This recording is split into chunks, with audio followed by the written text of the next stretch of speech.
வருமுன் காப்போம் சீரீஸ்ல இன்னைக்கு நம்ம பார்க்க போறது எல்லார் வீட்லயும் கண்டிப்பா இருக்க வேண்டிய சித்த வைத்திய மருந்துகள் என்னென்ன அப்படின்றது நம்ம இந்த வீடியோல பார்க்கலாம். Hi, this is doctor Rasheeda from Al Shafi clinic. So சின்ன குழந்தைங்கள்ல இருந்து முதியோர்கள் வரை நம்ம ரொம்ப அவதிப்படுற ஒரு பேசிக் எப்பயுமே வரக்கூடிய ஒரு விஷயம் பாத்தீங்கன்னா சளி, இருமல், ஃபீவர். ஸோ இது சித்த வைத்திய மருந்துகள் மூலியமா வீட்டிலே நம்ம எப்படி குணப்படுத்திக்கலாம் அப்படின்றத இந்த வீடியோல பார்க்கலாம்.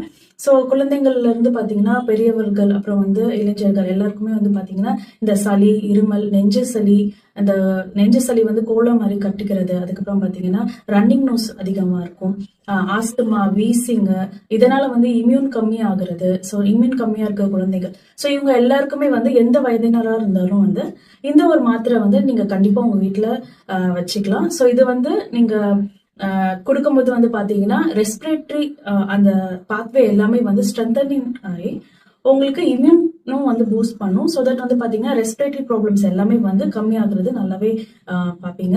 ஸோ இந்த பேசிக் மெடிசன் எல்லார் வீட்லயும் இருக்கிறது ரொம்ப அவசியம். ஸோ அந்த மெடிசன் பாத்தீங்கன்னா கஸ்தூரி மாத்திரை அப்படின்னு சொல்லுவாங்க. ஸோ இந்த கஸ்தூரி மாத்திரை பாத்தீங்கன்னா 6 months பேபில இருந்து வயதானவர்கள் வரை கொடுக்கலாம். 6 months பேபிக்கு பாத்தீங்கன்னா ரொம்ப நெஞ்ச சளி இருக்கு, இருமல் அதிகமா இருக்கு, ரன்னிங் நோஸ், அப்புறம் வீசிங், ஆஸ்துமா, இந்த மாதிரி எந்த மாதிரியான ப்ராப்ளம் இருந்தாலும் 6 monthsல இருந்து பாத்தீங்கன்னா ஒரு டேப்லெட் ஒரு நாளைக்கு பால்ல இழைச்சு கொடுக்கலாம், இல்லைன்னா தண்ணியில கொடுக்கலாம்.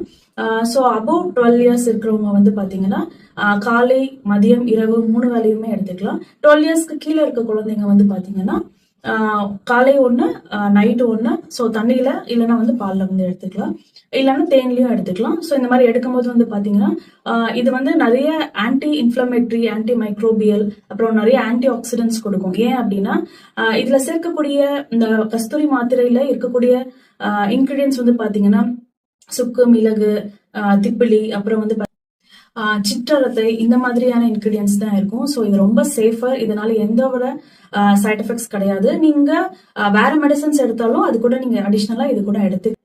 கஸ்தூரி மாத்திரை பாத்தீங்கன்னா இது ஆன்டி அலர்ஜி, அப்புறம் ஹிஸ்டமைன் ஆக்டிவிட்டி இருக்கிறதுனால எக்ஸ்பெக்டோரண்ட் அண்ட் மியூகோலைட்டிக் ப்ராப்பர்ட்டிஸ் இருக்கு. ஸோ இதெல்லாம் என்ன பண்ணும் அப்படின்னா அந்த சளியை இலகி வெளியில கொண்டு வரதுக்கு நிறைய ஹெல்ப்ஃபுல்லா இருக்கும். அப்புறம் பாத்தீங்கன்னா ரெஸ்பிரேட்டரி லைனிங்க்கு நல்ல ஒரு சப்போர்ட்டிவா இருக்கும். ஸோ அதனால தாராளமா கஸ்தூரி மாத்திரை எல்லாருமே எடுத்துக்கலாம்.